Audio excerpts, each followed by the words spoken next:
Okay guys, so today we are going to continue our discussion on the American dream and what this looks like for a variety of Americans, including yourself.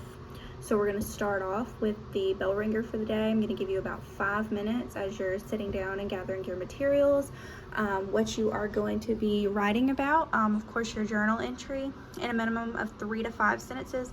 Describe what you think it means to be an American. And of course I have a typo there as well. So go ahead and take some time to answer that, and we will continue when you get done. Before we discuss your answers, we're going to transition into a video I want to show you.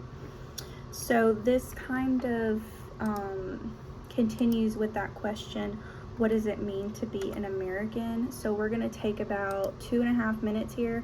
We're going to watch this quick video, so make sure you are paying attention and thinking about your own answer to the bell ringer.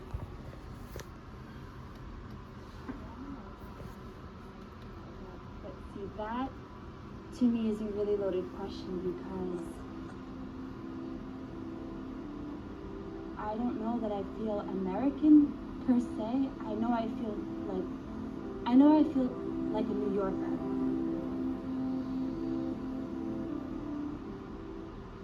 I didn't grow up under an American influence like a lot of people. I grew up in poverty. My parents immigrated here from the Soviet Union because of religious persecution, getting new opportunities. That's why I came to America. The opportunities that my parents didn't have back there are abundant here. America is not just white. America is colored people. Even though I'm a straight white male, I've always identified as somewhat of a minority because of the Jewish status. But I've always felt a little bit like a sheep in wolf's clothing rather than the reverse. For a good portion of my life, I would identify myself as, Chinese American. The hyphen, it's very important, When I'm with my family, my extended family, I really feel like I'm Afghan, and when I'm with my friends, I really feel like I'm American. I think nowadays I just say I'm American and that's that. I came from the Dominican Republic 3 years ago, actually, and it was a hustle to get a citizenship, to not be an immigrant. I still kind of don't feel like an American. Being American was what you'd see on TV or on the news or on sitcoms. It is something that was in another world to me and didn't always seem real. When people meet me, the first thing that comes out of their mouth is, "What are you?" And that makes me feel like I'm not allowed to be American because of my skin color. And I don't really understand why, because I was born and raised in New York. But it's like my parents' background, it defines who I am, and it doesn't. That's not the only thing that defines me. Finally, I have a document that tells everybody else that I am more than just a Dominican girl who doesn't know English, and she could finally do it.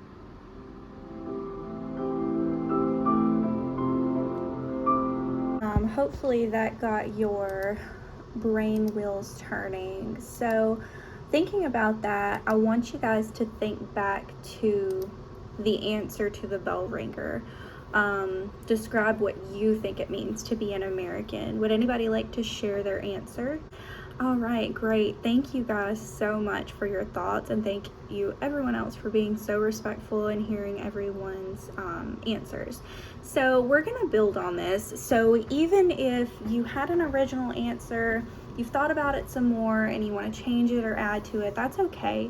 We're going to be building on this, just like with your definition of the American dream. We're going to be building on this as the week continues, okay? So if you feel like you're seeing new perspectives or you're having different thoughts, then just take note of those, because this is going to be relevant to the essay that you write towards the end of the week. So that kind of leads into the first activity we're going to do today. So what we're going to do is within your groups, I'm going to pass out a few quotes, and you guys are going to work within your group to analyze these quotes. So all of these quotes have to do with this topic that we've been discussing the past 1.5 days, the American dream and what it means to be an American. So each of your groups will get 1 to 2 quotes. I say 1 to 2 just in case, you know, we do have some quotes that are on the shorter side. So if you have one of those short quotes, you might be getting another one. Sorry, not sorry. So each group will read your quote and analyze their meaning. So what that looks like, with your group, you are going to be discussing what you think the quote means and then what this quote says about being an American today. Okay, those are going to be the 2 answers to these questions that I'm looking for. So within your groups, so one person is not doing all the work, everybody is going to have a role. Most of your groups have 4 people in them. If you're missing a person, then person 1, as I go through, may have to double up on something just because they have kind of the easiest job. So person 1, so make sure you look down at your little mats at the center of your group table to see which person you are. Person 1 will read the quote or quotes aloud to your group. Okay, so loud enough for your group to hear them, not loud enough for the whole class to hear you. Person 2 will research any unfamiliar words or people mentioned in this quote. So if you would like to know who the person is that said this quote, you're free to research that on your Chromebook. If you see a word and you're really not sure of the meaning, you are free to look that up as well to kind of give some clarification for your group. Person 3 will be taking notes on the group's answers to both questions. So listen to everyone's opinion. You guys will come to a consensus on kind of what you are agreeing for your answers to be. If you're kind of in between and you want to use more than one person's ideas, that's totally fine as well, if you cannot come to a consensus. And then person 4 will be the one, when we have whole class discussion at the end of this, who will be sharing your group's answers. So if you are missing a person in your group, then either person 1 or person 4 will just double up on one of these tasks, perhaps the research portion, since it's pretty simple, or the speaking portion. If person 1 just wants to take the role of person 4, if you're missing a person, that's fine too. So you will have 15 minutes to do this. This should be plenty of time, since you just have this 1 or maybe 2 quotes. So just make sure you're staying on task. I'm going to set a timer for 15 minutes. If you have any questions, I'll be walking around. So just let me know if you need anything. Okay, so go ahead and get to a stopping point.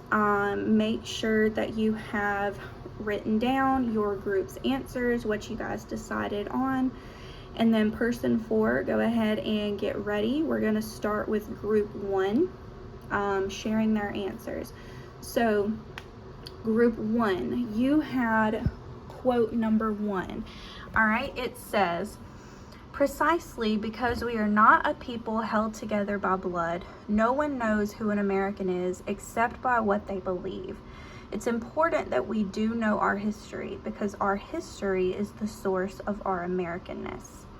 And this was said by historian Gordon Wood. So, group 1, go ahead and tell me what you guys thought about this quote. Okay, great. Does anybody from another group have anything you'd like to add that stuck out to you about this quote? Any other meaning you see behind it? Okay, great. All right, so moving on to group 2. Yours was a little bit longer. So group 2, you had quote number 2, and it says, "And when I speak, I don't speak as a Democrat or a Republican, nor an American. I speak as a victim of America's so-called democracy. You and I have never seen democracy. All we've seen is hypocrisy. When we open our eyes today and look around America, we see America not through the eyes of someone who has enjoyed the fruits of Americanism. We see America through the eyes of someone who has been the victim of Americanism. We don't see any American dream. We've experienced only the American nightmare." Okay, so group 2, go ahead and tell me your thoughts on this. Okay, All right, thank you so much for sharing. And if anyone else would like to add anything. Okay, great. So we are going to move on. Quote number 3, this is group number 3. It says, America is an improbable idea, a mongrel nation built of ever-changing disparate parts. It is held together by a notion, the notion that all men are created equal, though everyone knows that most men consider themselves better than someone. Of all the notions in the world, the United States was built in nobody's image, the historian Daniel Boorstin wrote. That's because it was built of bits and pieces that seemed discordant, like the crazy quilts that have been one of its great folk art forms, velvet and calico and checks and brocades. Hope I said that right. Out of many, one. That is the ideal. This was said by Anna Quindlen. Okay, so group 3, go ahead and share your answers, your thoughts on this quote. All right, thank you. Would anyone else like to add on to that? All right, we're having some great analysis here so far. So next up, quote 4. Oh no. Okay, quote 4. One of the generalities most often noted about Americans is that we are a restless, a dissatisfied, a searching people. We bridle and buck under failure, and we go mad with dissatisfaction in the face of success. We spend our time searching for security and hate it when we get it. The result is that we seem to be in a state of turmoil all the time, both physically and mentally. We are able to believe that our government is weak, stupid, overbearing, dishonest, and inefficient, and at the same time we are deeply convinced that it is the best government in the world, and we would like to impose it upon everyone else. We speak of the American way of life as though it involved the ground rules for the governance of heaven. And this was said by John Steinbeck, who is an author, as you probably noticed as you researched him. So this is also one that kind of hits home. What did you guys think about this? Okay, would anybody else like to add any thoughts on this quote? You know, do you see this kind of in our society today in America? All right, great. All right, and then quote 5 was kind of short. I believe group 1, you had this one as well. Being an American is about having the right to be who you are. Sometimes that doesn't happen. And this was said by Herb Ritz. What did you guys think about this one? Okay. And where is an example of where you kind of see this happening in America? Okay, great example. Yes, absolutely. I also want to point out, I've had it said before, you know, why are we reading all these quotes about how terrible America is? Like, do you want us to hate America? And to answer that, I want to challenge you. I want you to think about your parents or your guardian, someone that's an adult that really loves you. If they see you messing up, they see a problem, they see you breaking the rules, they're going to address it, right? They are going to try to correct the behavior, they're going to talk to you about it, and they're going to help you come up with a plan, hopefully, to fix that so you're not doing it anymore, okay? And they do this because they love you, right? So it's the same concept with, you know, patriotism. You can be patriotic and love your country while still addressing issues that you see and wanting to correct them and, you know, wanting your country to do better. It's the same concept.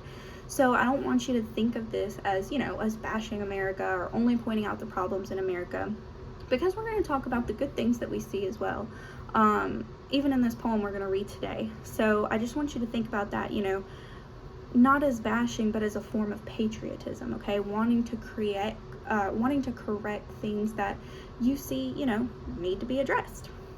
So with that being said, we are going to move on. We're going to read some poetry today, okay? And you know, I'm excited. I love some poetry. So I want us to review theme first. I know we talked about this yesterday, but just in case, we're going to review.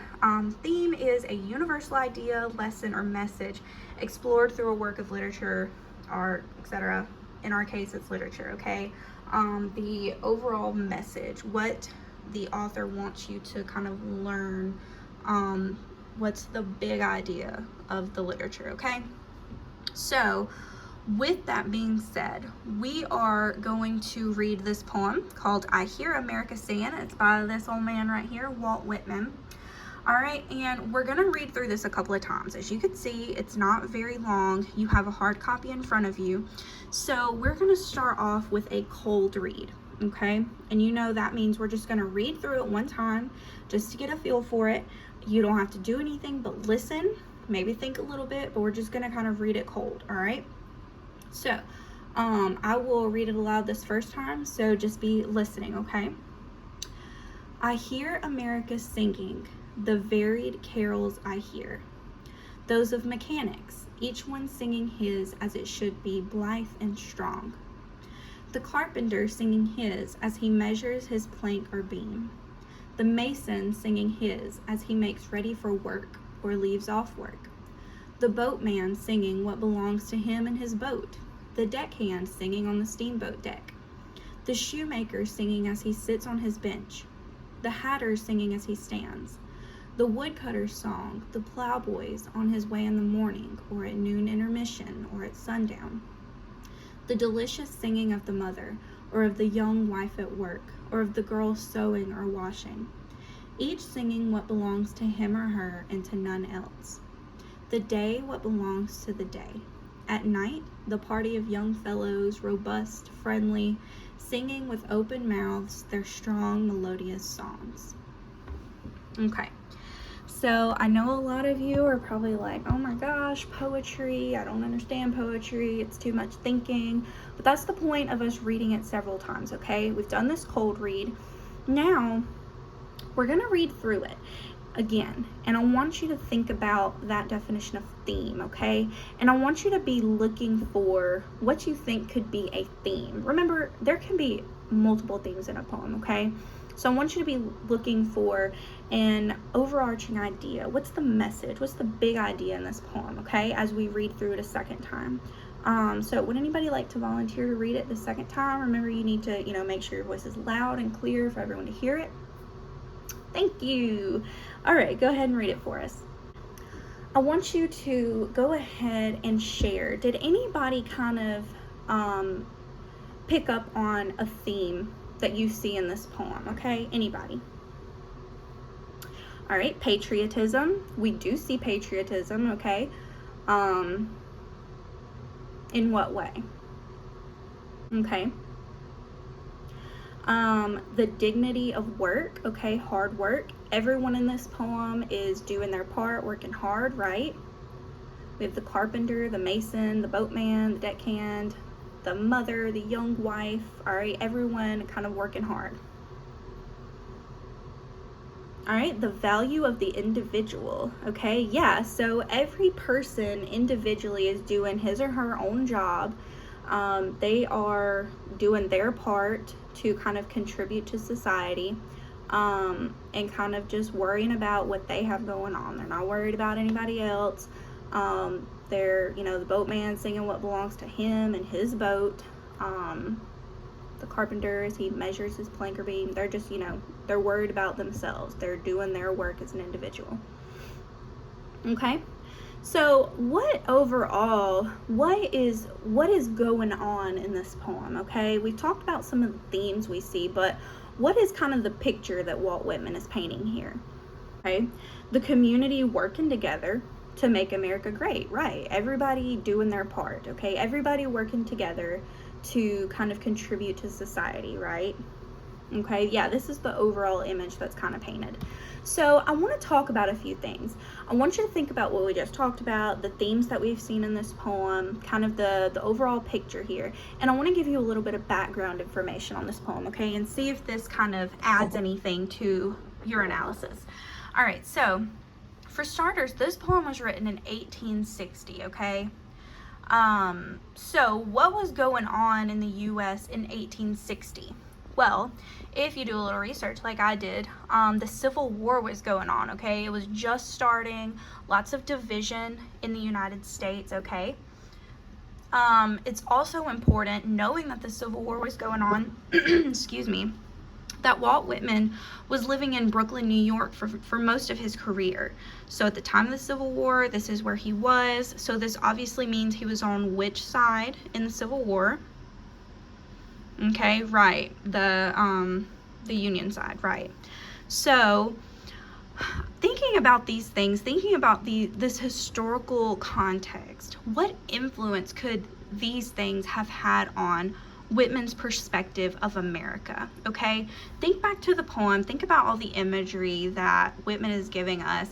How could him living during the Civil War, him living in Brooklyn, New York in 1860, what influence could this have on the message of his poem or his perspective? Okay, yeah, he is a white man, okay, living in America during the Civil War, okay, meaning he's experiencing, if you think back to that poem, or not that poem, the quote by Malcolm X, he is experiencing a very different America than let's say Black Americans during this time, okay? He has a totally different perspective. As you can see from his poem, he's kind of trying to focus on the, the positive, hardworking, like overall image of society in America. Like he's trying to look at it from the positive side, right? When we know during this time there was, there was a lot of negative going on for many people in America, okay? So, with this being said, I want us to reflect back on those 4 tenets of the American dream that we talked about yesterday, okay? Just to review those.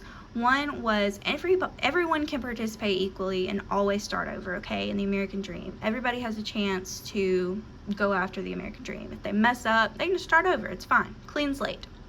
Number 2, the reasonable anticipation of success. If you go after the American dream, if you work hard enough, then success should come, right?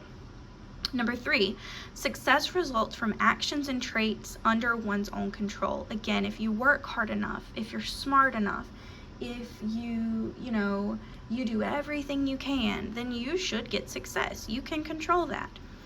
And then number 4, if success implies failure, then failure implies sin, okay? If their success is under their own control, it is by what they're doing, and they fail, then that must imply that they have done something wrong. They must not have been doing everything they could. They must have not been living a moral life, okay? And of course, these are up for debate, and this is, kind of the point of this whole lesson. You're going to be forming your own definition of the American dream. So I want you to think about these 4 tenets and think about them in relation to Walt Whitman's poem, okay? And before we leave today, I want you to reflect on your answer to the bell ringer. What does it mean to be an American? Think about your answer, okay? Think about the video that we watched. And I also want you to reflect on Walt Whitman's poem, okay? How do you think, your thoughts aside, think about your analysis of the poem. Think about the perspective that Whitman gives of being an American during this time. How do you think Walt Whitman defines being an American based on your analysis of the poem, okay? And we're gonna, you answer this, we're gonna build on this and add it to your definition as we go on throughout the rest of the week, okay? We're gonna read more poetry. We're gonna read some other perspectives, okay? So I want you to go ahead and answer this exit ticket, give it to me on your way out, and then we're gonna do some more reflection tomorrow.